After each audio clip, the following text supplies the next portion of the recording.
The words hung in the summer air like a sentence. Final. Dismissive. The kind of words meant to close a door before anyone could even knock.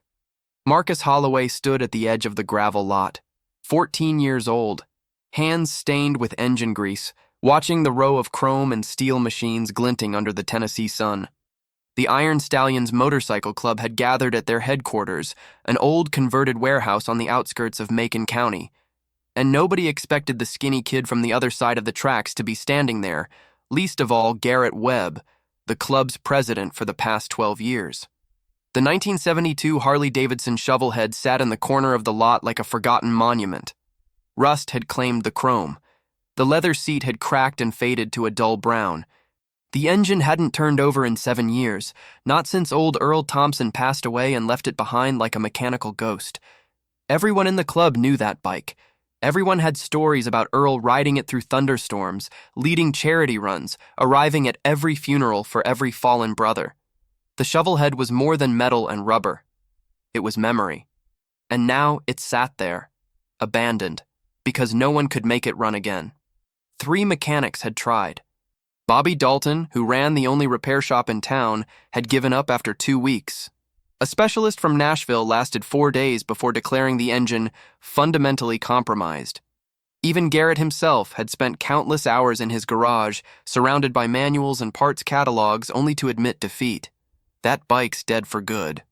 Garrett had said it again just minutes ago, when Marcus walked up to the gathering and asked, with a voice that barely hit his nerves, if he could take a look at the shovelhead.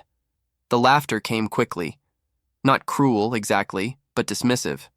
The sound adults make when a child suggests something beyond their understanding.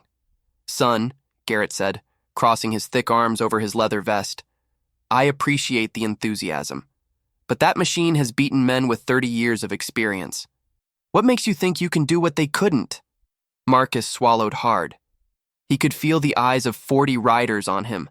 Weathered faces, tattooed arms, the kind of men who had seen everything and expected nothing.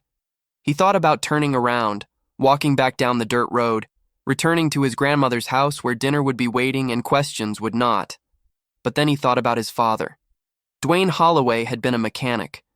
The best in 3 counties, people used to say. He could listen to an engine and diagnose its problems the way a doctor listens to a heartbeat. He had taught Marcus everything, the patience, the precision, the way a machine speaks if you know how to listen. And before the accident that took him 4 years ago, he had told Marcus something that still echoed in the boy's mind every single day. Engines don't die, son. They just forget how to breathe. Your job is to remind them. Marcus looked at Garrett Webb. He looked at the shovelhead. He looked at the doubt carved into every face around him. My father taught me, Marcus said quietly, and he never gave up on an engine. Neither will I. The laughter faded. Something in the boy's voice, something steady and certain, made the men pause. Garrett studied him for a long moment. The afternoon sun cast long shadows across the lot, and somewhere in the distance, a mockingbird sang its borrowed songs. All right, Garrett said finally. You want to try? Go ahead. But when you fail, and you will fail, you walk away and you don't come back asking for things that aren't yours to fix. Marcus nodded.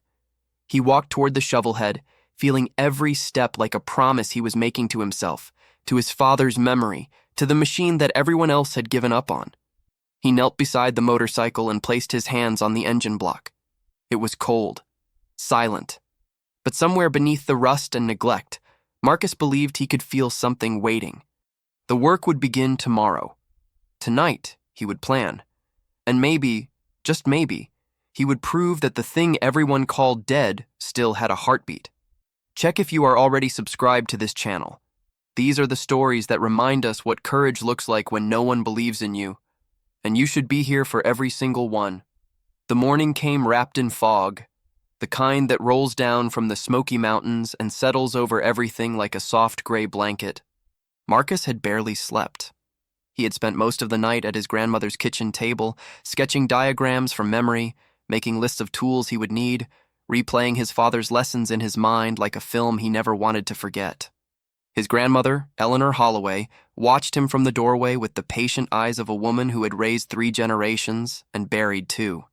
She had seen Marcus's obsession with engines grow from childhood curiosity to something deeper, something that connected him to the father he had lost too soon. "You're going back to that motorcycle club," she said. It wasn't a question. Marcus looked up from his notes. "Yes, ma'am." Eleanor walked to the counter and poured herself a cup of coffee, the same chipped mug she'd been using for 30 years. "Those men don't know you. They don't know what you can do. That's why I have to show them." She turned to face him, and for a moment Marcus saw something in her expression. Pride, perhaps, or the particular kind of worry that comes from loving someone who refuses to take the easy path. "Your father was the same way," she said softly. "Stubborn as a rusted bolt. Never could tell him something was impossible. He'd just look at you with those eyes and say, 'Watch me.'" Marcus smiled. "I remember." Eleanor set down her coffee and crossed the small kitchen. She placed her weathered hands on his shoulders and looked directly into his eyes. "You go out there today and you show them what a Holloway can do. But you remember something, Marcus. You're not just fixing an engine. You're carrying your father's name. You carry it with pride, you hear me?" "Yes, ma'am." "Good. Now eat some breakfast before you go. Can't resurrect anything on an empty stomach." Marcus ate quickly, eggs and toast and orange juice, then gathered his tools into his father's old canvas bag. The bag was worn at the corners and stained with years of grease, but Marcus had never considered replacing it. It was the last physical connection to his father's hands, to the work they had done together in the small garage behind their house before everything changed. The walk to the Iron Stallions' headquarters took 45 minutes along back roads and railroad tracks. Marcus passed fields of soybeans and tobacco, weathered barns with faded advertisements painted on their sides, and the occasional pickup truck whose driver would slow down, study the black teenager carrying a tool bag, and then drive on without a word. Marcus was used to the looks. He had grown up in a town where faces like his were still a minority, where assumptions were made before introductions, where he had learned early that the best response to doubt was excellence. His father had taught him that too. "Don't argue with people who don't believe in you," Dwayne had said once, his hands deep inside a Chevrolet engine. "Just do the work. Let the results speak." By the time Marcus reached the Iron Stallions lot, the fog had begun to lift, revealing the motorcycles arranged in neat rows and the cluster of men already gathered near the main building. Several looked up as he approached, their expressions ranging from curiosity to skepticism. Garrett Webb emerged from the warehouse, a cup of coffee in his hand and surprise on his face. "Well," he said slowly, "didn't think you'd actually show up." "I said I would." Garrett studied him for a moment, then nodded toward the corner of the lot where the shovelhead sat waiting. "Go on then. But I meant what I said yesterday. That machine hasn't run in 7 years, and it's not going to run now. You're just going to frustrate yourself." Marcus didn't respond. He walked past the row of gleaming motorcycles, newer models with polished chrome and custom paint, and stopped in front of Earl Thompson's shovelhead. In the morning light, it looked even worse than he remembered. The rust was extensive, crawling across the frame like a slow disease. The tires were flat and cracked. The electrical system was a tangle of corroded wires and disconnected components. But Marcus saw something else. He saw the bones of something beautiful. He saw the craftsmanship beneath the neglect, the engineering that had made Harley-Davidson motorcycles legendary for generations. He saw potential. He set down his tool bag and began to work. The first step was assessment. Marcus spent 2 hours simply examining the motorcycle, taking notes, photographing the damage with an old smartphone his grandmother had given him. He traced wiring paths with his fingers. He tested connections. He removed the air cleaner cover and peered into the carburetor, noting the buildup of varnish and debris. The other members of the club went about their business, occasionally glancing toward the corner where Marcus worked. Some shook their heads. Others whispered comments that Marcus couldn't quite hear but could easily imagine. Around midday, a man in his 60s approached. He had a gray beard and kind eyes, and he moved with the careful gait of someone whose body had absorbed decades of hard living. "Name's Walter," he said. "Most folks call me Walt." Marcus looked up from the carburetor. "Marcus." Walt nodded and looked at the shovelhead. "That was Earl's bike. He and I rode together for almost 40 years. He'd have liked seeing someone try to bring it back. Did you know him well? Well enough. He was a good man. Tough as nails, soft as butter. The kind of contradiction that makes a person real. Walt paused. He loved this motorcycle more than just about anything except his wife. When he died, we tried to keep it running as a tribute, but he shrugged. Sometimes things just give up. Engines don't give up, Marcus said quietly. They just wait for someone who understands them. Walt raised an eyebrow. You sound like you've done this before. My father was a mechanic. The best I ever knew. Was? Marcus's hands paused on the carburetor. He passed. 4 years ago. The silence that followed was heavy but not uncomfortable. Walt seemed to understand the weight of those words, the way loss reshapes a person, the way grief can become fuel for something greater. I'm sorry, Walt said finally. Losing a father, that's not something you get over. You just learn to carry it. Marcus nodded. That's what I'm doing.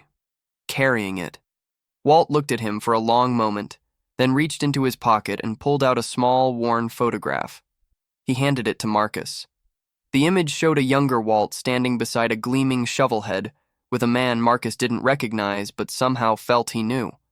They were both smiling, both wearing leather vests, both radiating the particular joy of people who have found their place in the world. That's Earl, Walt said. That's the man you're trying to honor, even if you didn't know him. You bring that bike back to life, and you'll be doing something that matters more than you can understand right now. Marcus studied the photograph, then handed it back. I'll do my best. Walt smiled, the first genuine smile Marcus had seen from any club member since he arrived. Something tells me your best might be enough. The afternoon stretched into evening. Marcus worked until the light faded, then reluctantly packed his tools and began the long walk home. His hands were sore. His back ached. But for the first time since his father's death, he felt like he was exactly where he was supposed to be. The second day was harder. Marcus had identified the major problems during his initial assessment. The carburetor was seized, the ignition system was damaged, the fuel lines were cracked, and the battery was completely dead. But solving those problems required parts. Parts that cost money Marcus didn't have. He sat in his grandmother's kitchen that evening, staring at the list he had compiled. Carburetor rebuild kit, $40. Ignition components, $65. Fuel lines, $20. Battery, $80. The numbers added up to more than $200, and that didn't include the specialized tools he might need or the unexpected problems that always emerged during a restoration. What's troubling you? Eleanor asked, settling into the chair across from him. Marcus showed her the list. I can't afford the parts. I've got $37 saved. That's not even close to enough. Eleanor studied the list, then looked at her grandson with an expression he couldn't quite read. Wait here, she said. She disappeared into her bedroom, and Marcus heard the sound of a drawer opening, then the rustle of paper. When she returned, she was carrying a small metal box that Marcus recognized immediately. It had belonged to his father. Your daddy left this, Eleanor said, setting the box on the table. He told me to give it to you when you were ready. I think maybe now is that time. Marcus opened the box with trembling hands. Inside, he found a stack of bills, worn 20s and 10s, carefully folded and rubber-banded together. He counted quickly, $340. He started saving this when you were born, Eleanor explained. A little bit from every job, every repair, every late night in the garage. He called it your starting fund, said every mechanic needs seed money to grow their dreams. Marcus felt tears sting his eyes, but he blinked them back. His father had been gone for 4 years, yet here he was, still providing, still believing in possibilities he would never see. I can't use this for... You can and you will, Eleanor said firmly. That money has been waiting for exactly this moment. Don't you dare let pride get in the way of purpose. Marcus carefully returned the bills to the box and closed the lid. Thank you, he whispered. Thank you for keeping this, for believing in him, for believing in me. Eleanor reached across the table and squeezed his hand. That's what family does, baby. We believe in each other, even when the world doesn't. The next morning, Marcus walked to the auto parts store in town. He had never been inside before, had always ordered parts online when he was working on smaller projects, but this time he needed to see what he was buying, to hold the components in his hands and know they were right. The store was larger than he expected, with aisles of tools and parts stretching toward the back. A middle-aged man behind the counter looked up when Marcus entered, his expression shifting through several phases: surprise, assessment, and finally a cautious neutrality. "Help you with something?" Marcus pulled out his list. "I need parts for a 1972 Harley-Davidson shovelhead, carburetor rebuild kit, ignition components, fuel lines, and a compatible battery." The man, his name tag read Dale, took the list and studied it. "That's a pretty specific order. You working on something?" "Yes, sir.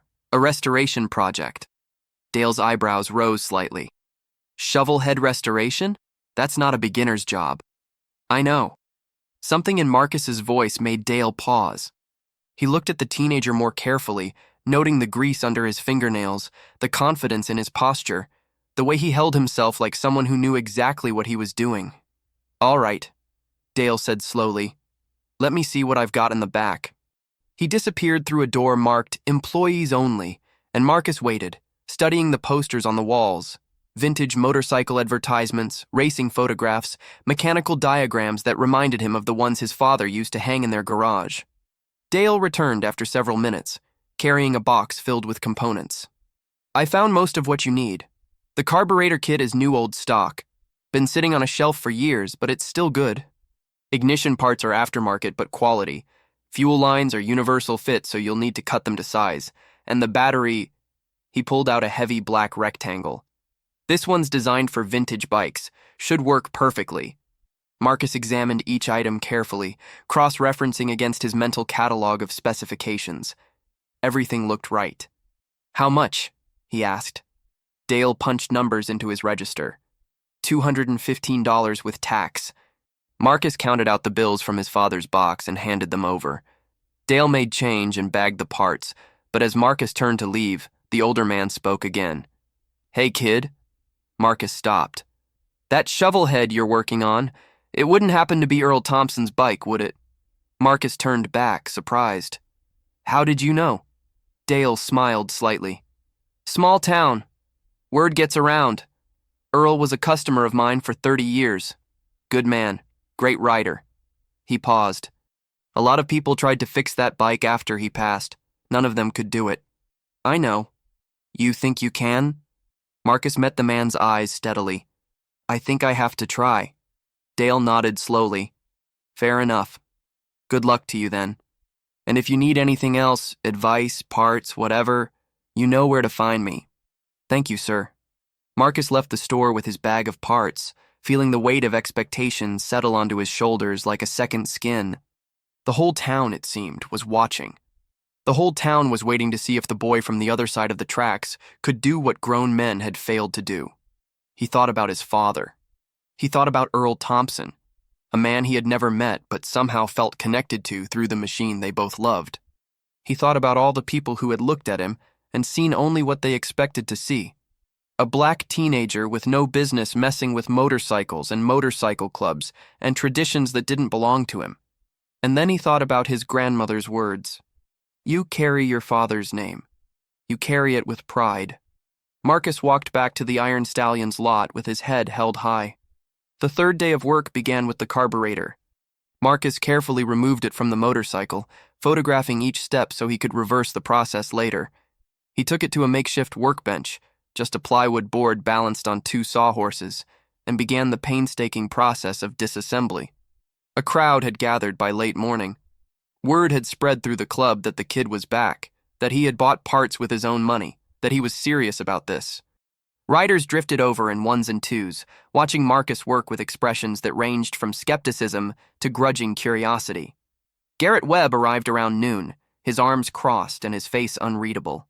He watched Marcus for several minutes without speaking, studying the careful way the boy handled each component, the systematic approach to cleaning and inspection, the obvious expertise in his movements. Finally, Garrett spoke. "Where did you learn to do that?" Marcus didn't look up from his work. "My father. He was a mechanic?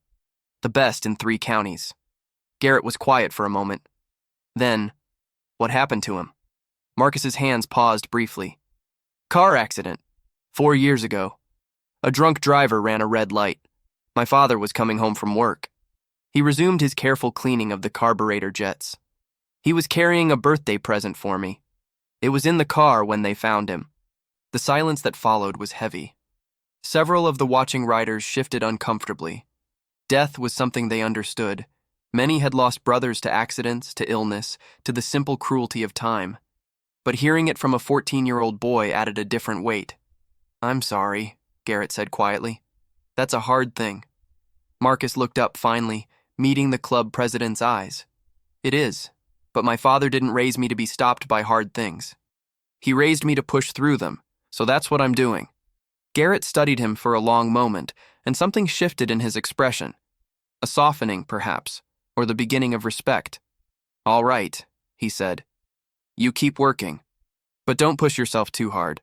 Rome wasn't built in a day, and that motorcycle isn't going to run by tomorrow. I know, but it will run. I promise you that. Marcus returned to his work, and Garrett walked away slowly, glancing back over his shoulder with an expression that suggested he was reconsidering everything he had assumed about the boy in front of him. By evening, the carburetor was completely rebuilt. Marcus had replaced every gasket, cleaned every passage, adjusted every jet. He reinstalled it on the motorcycle with careful precision, double-checking every connection. Tomorrow, he would tackle the ignition system. Tonight, he would rest. But before he left, Walt approached him one more time. The older man had been watching all day, staying quiet but present, a silent witness to Marcus's labor. You're doing something special here, Walt said. I hope you know that. Marcus wiped his hands on a rag. I'm just fixing an engine. No. Walt shook his head. You're doing more than that. You're proving something. To yourself, to this club, maybe to the whole damn world. Don't underestimate what that means. Marcus thought about those words as he walked home through the gathering darkness. Proving something. Maybe that was true. Maybe this was about more than an engine, more than a motorcycle, more than a club full of men who hadn't believed in him. Maybe this was about showing everyone, including himself, that the things people call impossible are only impossible until someone refuses to accept that word. If this story is already touching something inside you, leave a comment right now saying, I believe in second chances. Because sometimes the engine everyone gives up on just needs one person who refuses to quit. The fourth day brought rain. Marcus stood in his grandmother's doorway, watching sheets of water cascade from the gray sky, wondering if the weather would prevent him from working. But the Iron Stallion's headquarters had a covered area near the main building, a corrugated metal awning where members sometimes gathered during storms. And Marcus decided he would work there. The walk was miserable. By the time he reached the lot, he was soaked to the bone, his tool bag heavy with water that had seeped through the worn canvas. But he didn't complain. He never complained. To his surprise, someone had already moved the shovel head under the awning. It sat there dry and waiting, and beside it stood Walt with an umbrella and a thermos of coffee. Figured you'd come anyway, Walt said. Rain never stopped your type. My type? Walt smiled. The obsessed type. The type who can't let go of something once they've got their teeth in it. I recognize it because I used to be the same way. He handed Marcus the thermos. Here. You look like you could use something warm. Marcus accepted the coffee gratefully. The first sip spread heat through his chest, and he felt some of the tension leave his shoulders. Thank you, he said. You didn't have to do this. No, I didn't. But I wanted to. Consider it an investment in something I believe in. They stood together for a moment, watching the rain fall, listening to its rhythm on the metal roof above them. Then Marcus set down the thermos and began to work. The ignition system was more complex than the carburetor. It involved the points, the condenser, the coil, and a maze of wiring that had deteriorated significantly over the years. Marcus worked methodically, tracing each wire, testing each connection, replacing components as needed. Other club members drifted in throughout the morning, seeking shelter from the rain. They watched Marcus work with varying degrees of interest. Some asked questions which Marcus answered patiently. Others simply observed, their faces giving nothing away. Around midday, a man Marcus hadn't seen before approached the workbench. He was younger than most of the club members, maybe early 30s, with a shaved head and a scar running down the left side of his face. His leather vest bore the patches of a sergeant-at-arms. "You're the kid everyone's talking about," the man said. It wasn't a question. Marcus looked up. "I guess so. I'm Ricky Vance. I handle security for the club." He paused. "I also happen to know a thing or two about shovelheads." "Yeah?" Ricky nodded. "Had one myself years ago. Rebuilt it from the ground up. It was a beautiful machine." His eyes went to the motorcycle Marcus was working on. "That one's in worse shape than mine ever was, though. You really think you can bring it back?" "I know I can."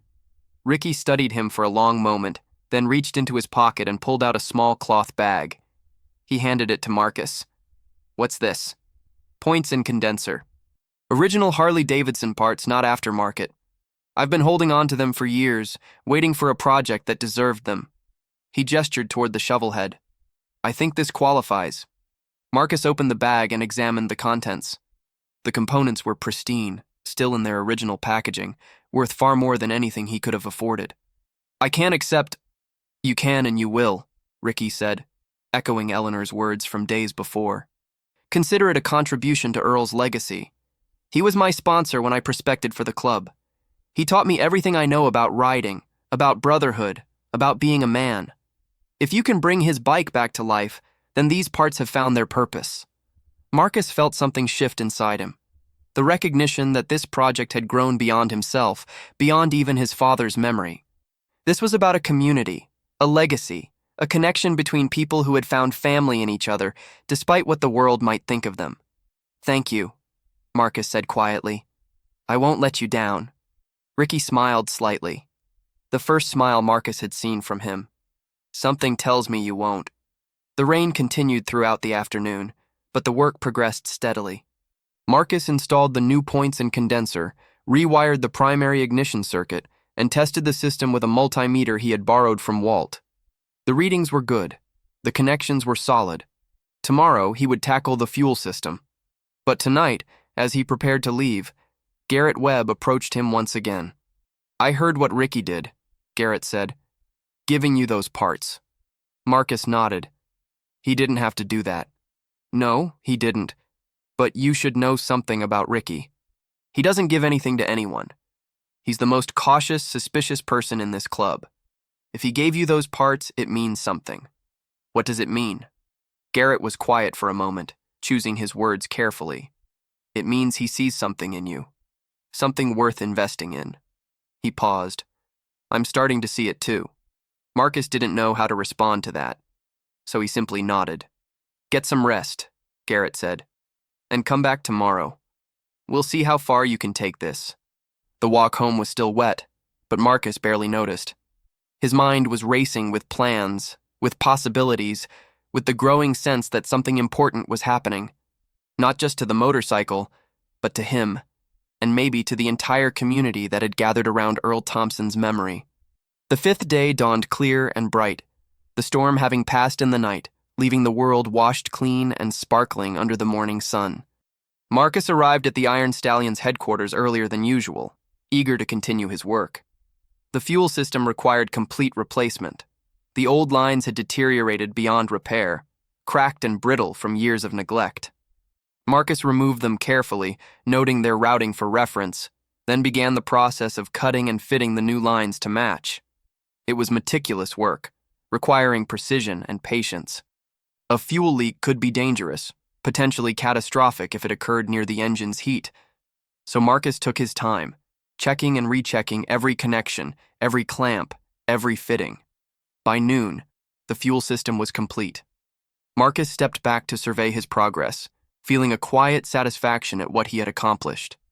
The motorcycle looked different now, still rough, still aged, but somehow more alive, as if the machine itself sensed that resurrection was approaching. He turned his attention to the battery. The old battery was hopeless, corroded, cracked, completely dead. Marcus removed it and installed the new one, carefully connecting the cables and ensuring the terminals were clean and tight. He checked the voltage with his multimeter. 12.6 volts, a full charge, ready to deliver power to a system that hadn't seen electricity in 7 years. The moment was approaching. Marcus could feel it building, a tension in the air that seemed to affect everyone present. More club members had gathered than on any previous day, word having spread that the kid might actually try to start the engine. They formed a loose semicircle around the work area, watching with expressions that mixed skepticism with something that might have been hope. Garrett Webb stood at the front of the crowd, his arms crossed, his face unreadable. Walt stood beside him, his old eyes bright with anticipation. Ricky Vance lurked at the edge, watching everything, missing nothing. Marcus took a deep breath. He walked to the motorcycle and placed his hand on the handlebars. The same handlebars that Earl Thompson had gripped for 40 years, the same connection point between man and machine that had defined so many journeys, so many memories, so many moments of freedom and brotherhood. He turned the key. The instrument panel flickered to life. Dim at first, then brighter as the electrical system found its footing. The neutral light glowed green. The oil pressure warning light illuminated, waiting for the engine to build pressure. Marcus engaged the fuel valve, letting gasoline flow through the new lines into the rebuilt carburetor. He pulled out the choke, enriching the mixture for a cold start. He took another breath. Then he pressed the starter button. The engine turned over, slowly at first, then faster as the starter motor found its rhythm. Marcus heard the compression, felt the vibration through the handlebars, sensed the potential energy building toward release. But the engine didn't catch. He released the button, waited a moment, then tried again. Still nothing. A murmur ran through the crowd. Someone whispered something that sounded like, "I told you so." But Marcus wasn't listening. He was thinking, analyzing, running through possibilities in his mind. The electrical system was good. The fuel system was good. The carburetor was rebuilt. The ignition was functioning. So what was missing? And then he realized. He reached down to the carburetor and made a small adjustment to the idle mixture screw. A quarter turn clockwise, enriching the fuel-air ratio just slightly. His father had taught him this trick, had called it finding the sweet spot, the precise calibration that every engine needs but that varies from machine to machine. Marcus pressed the starter button again. The engine turned over. Once, twice. And then, a cough, a sputter, a single cylinder catching fire, then another, then all four, the sound building from hesitation to confidence to a full-throated roar that echoed off the warehouse walls and filled the lot with thunder. The shovelhead was running. For a moment, nobody moved. The sound was so unexpected, so impossible, that the crowd seemed frozen, unable to process what they were witnessing. Then Walt let out a whoop of pure joy, and the spell was broken. Men surged forward, shouting, laughing, clapping Marcus on the back, with hands that had built things and broken things and never expected to witness a miracle. The engine rumbled beneath them all, steady and strong, a heartbeat restored after 7 years of silence. Garrett Webb pushed through the crowd until he stood directly in front of Marcus. The club president's face was no longer unreadable. It was transformed, emotion breaking through the weathered exterior like sunlight through storm clouds. "You did it," Garrett said, his voice rough. "You actually did it." Marcus nodded, not trusting himself to speak. The engine's vibration traveled through the handlebars, through his arms, into his chest, where it resonated with something deep and true. "I need to tell you something," Garrett continued. "When you first came here, I thought you were just a kid with dreams too big for reality. I thought you'd try for a day or two and then give up like everyone else did. I was wrong." He paused. "I was wrong about you, and I was wrong about this motorcycle. I'm not too proud to admit that." The engine continued to run, its rhythm steady, its voice strong. "This bike," Garrett said, "belonged to the best man I ever knew. Earl Thompson was my mentor, my friend, my brother in every way that matters. When he died, I thought a part of this club died with him. That motorcycle sitting there, broken and silent, it felt like a symbol of everything we'd lost." He turned to look at the shovelhead, and Marcus saw tears glistening in the older man's eyes. "You've given us something back today, something I thought was gone forever, and I don't know how to thank you for that, except to say this. You're welcome here. You're part of this club now, whether you wanted to be or not. You've earned it." The crowd roared its approval. Men who had doubted Marcus just days ago now embraced him as one of their own, welcoming him into a brotherhood he had never expected to join. But Marcus's attention was still on the motorcycle, because something was wrong. The engine, which had been running smoothly moments before, was starting to falter, The rhythm was becoming irregular, the sound changing from a confident rumble to a hesitant cough. Marcus held up his hand, and the celebration quieted. "What is it?" Garrett asked. "The engine." "Listen." They all listened, and they heard it. The unmistakable sound of a machine struggling, fighting against something it couldn't overcome. Marcus moved quickly to the motorcycle, his hands already reaching for tools. He checked the fuel flow. Good. He checked the ignition. Good. He checked the carburetor. Good. But the engine continued to struggle, and now Marcus could hear something else beneath the noise, a grinding metallic sound that spoke of deeper problems. "Bearing," he said quietly. "Main bearing. Maybe crankshaft. Something internal that I couldn't see during the external inspection." He reached for the kill switch and silenced the engine before it could destroy itself. The sudden quiet was deafening.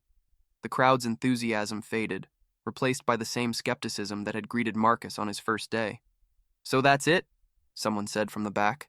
"All that work and the engine's still broken?" Marcus didn't respond. He was thinking, planning, considering options. The internal damage would require a complete engine teardown, hours of work, possibly days, and specialty tools he didn't have access to. But he wasn't giving up. He had come too far for that. "No," he said finally. "That's not it. This is just another problem to solve." "And how do you plan to solve it?" Garrett asked. Marcus looked at the motorcycle, then at the crowd of men surrounding him, then at his own hands, covered in grease, calloused from work, steady despite everything. "I'll need help," he said. "I'll need tools I don't have, and knowledge I'm still learning, and time that nobody wanted to give me.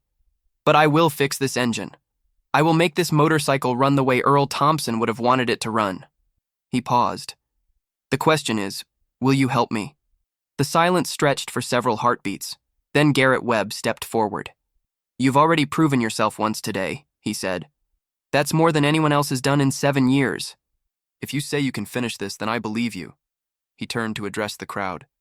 "Anyone who wants to help this young man, step forward now." For a moment, nobody moved. Then Walt stepped forward. Then Ricky Vance. Then a man Marcus didn't recognize. And another, until nearly half the club was standing with him, ready to contribute whatever they could to the resurrection of Earl Thompson's shovelhead. Marcus felt something swell in his chest. Not pride exactly, but something deeper. Belonging. Community. The recognition that he had become part of something larger than himself. "All right," he said. "Let's get to work." The complete engine teardown took 3 days. Marcus worked alongside club members who had once doubted him, learning from their experience while contributing his own expertise. They removed the primary cover, the clutch assembly, the transmission. They extracted the cylinders, the pistons, the crankshaft. They laid everything out on clean tarps, cataloging each component, assessing damage, planning repairs. The problem, as Marcus had suspected, was a main bearing. It had partially seized, creating the grinding noise they had heard. The bearing itself would need to be replaced, and the crankshaft journals would need to be inspected for damage. "We'll need a machine shop for this," Ricky said, examining the crankshaft with experienced eyes. "Need to have those journals measured, maybe polished or ground if there's scoring." "I know a guy," Walt offered. "Frank DeLuca runs a precision machine shop over in Henderson. He owes me a favor from about 20 years back. I bet I could convince him to take a look." Within hours, the crankshaft was loaded into Walt's pickup truck and on its way to Henderson. Frank DeLuca turned out to be a motorcycle enthusiast himself, and when he heard the story of the shovelhead and the teenage boy trying to bring it back to life, he agreed to do the work at cost. 3 days later, the crankshaft returned, journals polished to mirror finish, ready for new bearings. The reassembly began. Marcus orchestrated the process like a conductor leading an orchestra. Each component had its place, its proper torque specification, its precise alignment. The club members followed his direction, respecting his knowledge despite his youth, trusting him to lead them through unfamiliar territory. On the 7th day since the initial startup attempt, Marcus stood once again before the shovelhead. The engine had been completely rebuilt from the inside out. Every bearing was new. Every gasket was fresh. Every component had been cleaned, inspected, and properly installed. The crowd had grown even larger than before. Word had spread beyond the Iron Stallions to other clubs, other communities, other people who wanted to witness what everyone was now calling the resurrection. Marcus took his position at the handlebars. He turned the key. He engaged the fuel. He pulled the choke. He pressed the starter button. The engine caught immediately. No hesitation, no struggle, no grinding. The shovelhead roared to life with a sound that was pure and strong and beautiful, a mechanical symphony that echoed across the lot and out into the Tennessee countryside. The crowd erupted. Marcus felt tears streaming down his face, and he didn't care who saw them. He thought about his father, about Earl Thompson, about everyone who had ever believed in the impossible and fought to make it real. He thought about his grandmother, waiting at home with dinner ready and questions she already knew the answers to. He thought about the tool bag, still worn and stained, still carrying the imprint of hands that had taught him everything he knew. Garrett Webb approached him through the celebrating crowd. The club president's eyes were wet, his voice thick with emotion. "I owe you an apology," Garrett said. "When you first came here, I said that bike was dead for good. I was wrong. But more than that, I made assumptions about you, who you were, what you could do, based on nothing but my own ignorance. That was wrong, too." Marcus wiped his eyes with the back of his hand. "You gave me a chance. That's all I needed." "No." Garrett shook his head. "You made your own chance. You earned every bit of what happened here." He paused. "Earl Thompson would have loved you. He would have seen what I see now, a young man with more heart and skill than most people accumulate in a lifetime." The engine continued to run, its rhythm steady, its voice strong. "There's something I want to do," Garrett said. "Something the club discussed last night after you left." "What's that?" Garrett turned and signaled to someone in the crowd. Ricky Vance stepped forward, carrying a leather vest, the same style worn by every member of the Iron Stallions, with patches and insignia that represented decades of brotherhood. "This vest belonged to Earl," Garrett said. "We've been keeping it since he passed, waiting for the right person to inherit it. We think we found that person." He took the vest from Ricky and held it out to Marcus. "You're not old enough to be a full member," Garrett continued. "That comes with age and experience. But this vest is a symbol of Earl's legacy, of what you've accomplished, of the respect this club has for you. Will you accept it?" Marcus reached out with trembling hands and took the vest. The leather was soft from years of wear, shaped by Earl Thompson's body, infused with the memory of countless rides and endless brotherhood. "I don't know what to say," Marcus whispered. "Say yes," Walt said from somewhere in the crowd. "Say yes and put that vest on. Earl would have wanted it that way." Marcus slipped the vest over his shoulders. It was too large, built for a man twice his size, but somehow it felt perfect. It felt like belonging. The crowd cheered again, louder than before, and Marcus found himself surrounded by men who had become family, supported by a community he had never expected to find. The motorcycle engine still rumbled beside him, steady and strong, a heartbeat restored.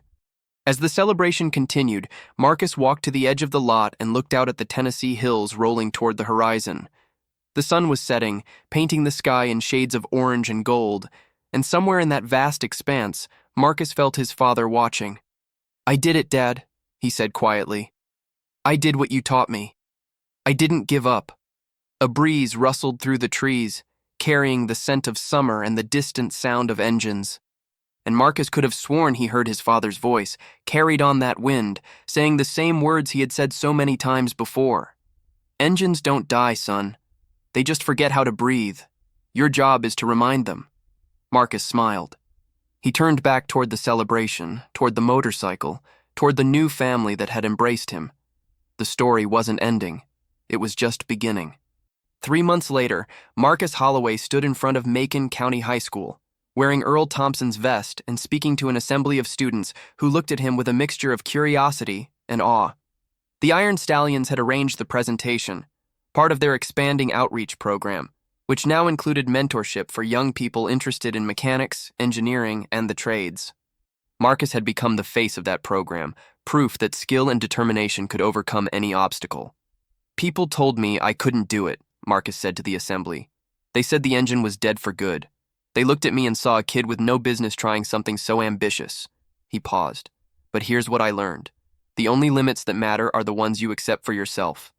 The students listened, some leaning forward in their seats, others already planning their own impossible projects.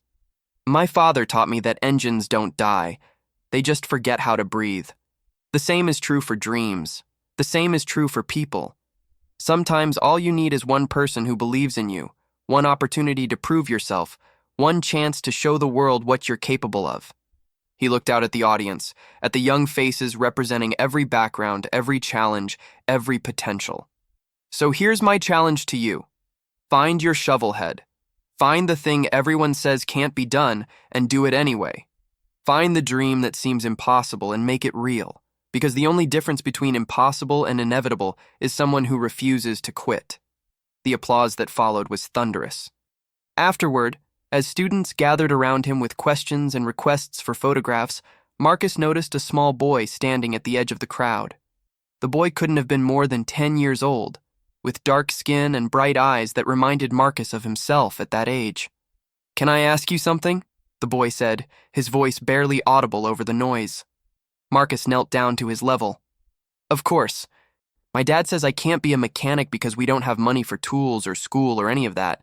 He says I should be realistic about what people like us can achieve." The boy's eyes were serious, searching. Is he right? Marcus felt something tighten in his chest. He thought about Garrett Webb's dismissal on that first day. He thought about everyone who had looked at him and seen only limitations. "Let me tell you something," Marcus said. "A few months ago, I walked into a motorcycle club with nothing but a bag of tools and a dream. The president of that club told me I was wasting my time. He said the motorcycle I wanted to fix was dead for good. He looked at me and saw a kid who didn't belong." The boy listened intently. "But I didn't let his words become my truth. I showed up the next day, and the day after that, and every day until I proved him wrong. And do you know what happened? The same man who doubted me ended up giving me a vest that belonged to his best friend. He invited me into his family." Marcus reached into his pocket and pulled out a small tool, a precision screwdriver that had belonged to his father. "This was my dad's," he said. "He gave it to me when I was about your age. He told me that tools don't make a mechanic. Patience and passion make a mechanic. Tools are just how we express what's already inside us." He pressed the screwdriver into the boy's hand. "I want you to have it, and I want you to remember something. No one gets to tell you what you can or can't become. That's your choice, and yours alone. So be realistic about what you can achieve." He smiled. "Be realistic that you can achieve anything you want, as long as you're willing to work for it." The boy's eyes widened as he looked at the tool in his hand. "Thank you," he whispered. "Don't thank me. Just promise me you'll keep showing up. Promise me you won't let anyone's doubt become your ceiling." "I promise." Marcus stood and watched the boy disappear into the crowd, the screwdriver clutched in his small hand like a talisman. And in that moment, Marcus understood something that his father had probably known all along. The real legacy wasn't in the machines you fixed or the engines you brought back to life. It was in the sparks you ignited in others, the dreams you helped kindle, the doubts you helped dispel, the impossible things you helped make possible.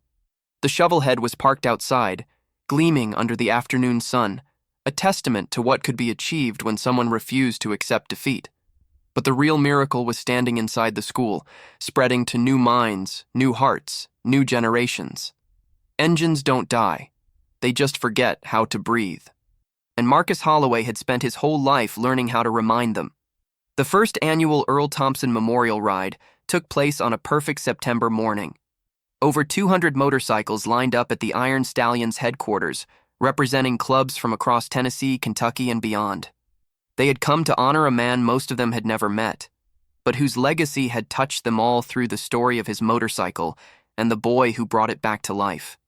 Marcus sat astride the shovelhead at the front of the formation. The bike had been fully restored now, not just mechanically, but cosmetically. The chrome gleamed, the paint shone. The leather seat had been replaced with fresh material that somehow still carried Earl's spirit. Garrett Webb pulled up beside him on his own bike, a newer Harley that looked almost modest compared to the vintage machine Marcus was riding. "You ready for this?" Garrett asked. Marcus nodded. "I've been ready for this my whole life. I just didn't know it until now." The signal was given, and 200 engines roared to life in unison. The sound was overwhelming, a thunderous chorus that echoed off the warehouse walls and rolled across the countryside like a wave. They rode through Macon County, past the auto parts store where Dale still worked, past the fields where Marcus had walked so many times, past the small house where Eleanor Holloway stood on the porch, waving with tears streaming down her face.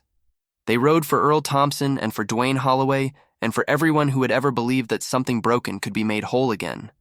At the front of the formation, Marcus felt the wind on his face and the engine beneath him and the overwhelming sense of connection to something larger than himself. He thought about the long road that had brought him here. The doubt and the determination, the failures and the triumphs, the people who had become family along the way. He thought about his father's voice, still echoing in his memory, still guiding him forward. Engines don't die, son. They just forget how to breathe. Your job is to remind them. And Marcus smiled because he finally understood. The job was never really about engines. It was about hope. It was about refusing to accept that something was beyond saving. It was about the courage to keep trying when everyone else had given up. The shovelhead rumbled beneath him, steady and strong, a heartbeat that had been silent for 7 years and now sang louder than ever. And somewhere in that sound, Marcus heard his father laughing with joy. The ride continued into the afternoon, winding through valleys and over hills, pausing at a small cemetery where Earl Thompson rested beside his wife. The riders gathered in silence, engines idling, paying respect to the man whose memory had brought them all together. Garrett Webb spoke first. Earl Thompson was more than a rider, more than a club member, more than a friend. He was a reminder of what this life is supposed to be about: brotherhood, loyalty, and the courage to stand up for what's right. He paused, his voice thick. When he died, we thought we'd lost something irreplaceable. And maybe we did. But thanks to a young man who refused to give up, we also found something new. We found proof that the things we love don't have to die. We found hope in the most unexpected place. He turned to Marcus. Would you like to say something? Marcus nodded and stepped forward. He looked at the headstone, at the name carved in granite, at the dates that marked a life well lived. I never met you, Mr. Thompson, Marcus said quietly. But I feel like I know you through your motorcycle, through the stories people tell, through the love that everyone here still has for you. He paused. My father taught me that engines don't die. They just forget how to breathe. I think the same is true for people. Your body might be here, but your spirit is still riding. It's in every one of us who gathered today. It's in the sound of your shovelhead running strong. It's in the brotherhood that you helped build. He reached into his pocket and pulled out the small cloth bag that Ricky had given him, the one containing the original points and condenser. I want to leave these here, Marcus said. They're the parts that made your motorcycle run again. I think you should have them back. I think you should know that your bike is alive and well, and that it's going to keep riding for a long time to come. He knelt beside the headstone and placed the bag gently against the granite. Rest easy, Mr. Thompson. We'll take care of your legacy. I promise you that. The riders bowed their heads in silence. And then, one by one, they started their engines. The sound rose like a prayer, like a celebration, like a promise kept and renewed.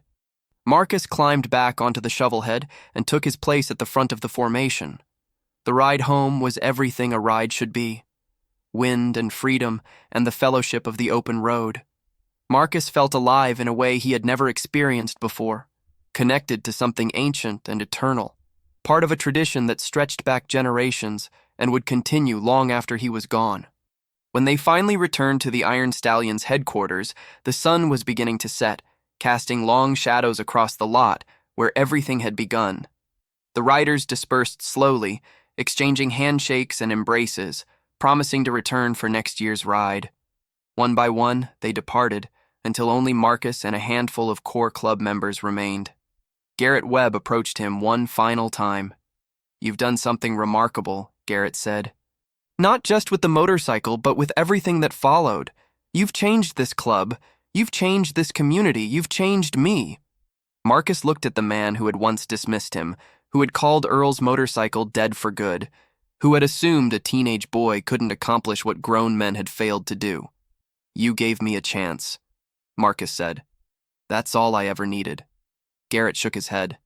No, you gave us a chance. A chance to remember what really matters. A chance to see past our own assumptions. A chance to believe in something again. He extended his hand. Thank you, Marcus, for everything. Marcus took the hand and shook it firmly. This is just the beginning, Marcus said. There are more motorcycles to restore, more young people to mentor, more stories to tell. This legacy, Earl's legacy, my father's legacy, it doesn't end here. It grows. Garrett smiled. Then let's grow it together. The two of them stood in the fading light, surrounded by the silence of empty parking spaces and the lingering echo of departed engines. Tomorrow, the work would continue. Tonight, they would rest. And the shovelhead would sleep in the garage, dreaming of roads yet traveled, adventures yet experienced, lives yet touched by its resurrection. If you watched this far, it's because this story touched something in your heart. Leave a comment saying, I watched this far so I can get to know you and know who really appreciates the stories on this channel. And if this story inspired you, if it reminded you that nothing is truly impossible, then hit that like button and share this video with someone who needs to hear this message. Don't forget to subscribe if you haven't already, because stories like this one happen every week, and you don't want to miss a single moment. Because here's what I've learned. The things people call impossible are only impossible until someone refuses to accept that word. And you, yes you're capable of more than you know. You just need to find your shovelhead. You just need to show up. You just need to refuse to quit.